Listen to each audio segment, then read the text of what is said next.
terminer avec vous deux sur l'onde de choc un peu que peut provoquer ce qui vient de se passer en Tunisie. Est-ce que, effectivement, dans certains pays, comme on dit, certains présidents devraient s'interroger sur l'organisation de leur pouvoir? On parle bien sûr de l'Égypte, on voit aussi ce qui se passe en Jordanie. Quel peut être l'impact de ce qui vient de se passer en Tunisie? Hubert Védrine.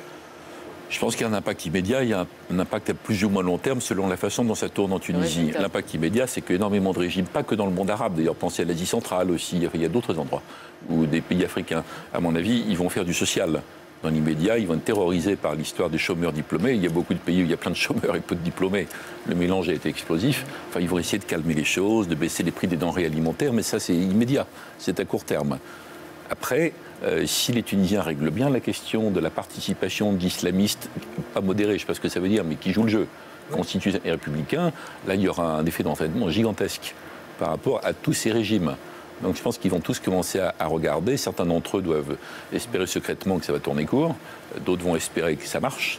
Bon, donc là, ça se joue sur 6 mois, un an et demi. Avec des situations très différentes sur les pays. Ceux qui disposent d'importantes richesses, qui ont une rente, la rente pétrolière algérienne, ils sont capables d'offrir à la société algérienne davantage et à très court terme. D'autres pays sont dans l'incapacité de redistribuer cette richesse.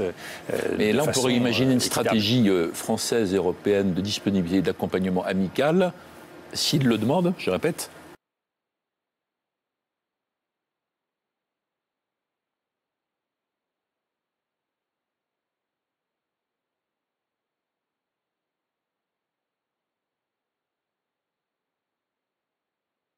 Ce que demandent Quels sont les nouveaux leviers? Je pense qu'il y a des leviers européens. Par exemple, la Tunisie avait commencé avant à négocier ce qu'on appelle le statut avancé dans les relations avec l'Union européenne. C'est-à-dire que ça permet quoi, concrètement? Ça facilite les échanges commerciaux, les exportations, ça facilite ça permet d'avancer plus vite dans le volet politique, le volet économique et les échanges entre les sociétés, et notamment les visas et les coopérations. Dans les relations avec l'Union européenne.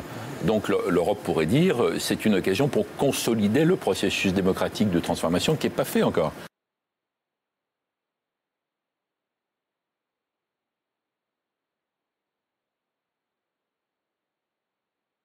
Et aussi parce que dans certains de ces pays, ils ont besoin de pouvoir dénoncer les prétendues manœuvres de la France, parce que c'est un combustible de la politique intérieure du pays en question. Ce n'est d'ailleurs pas le cas en Tunisie. Bon. Donc moi je reviens.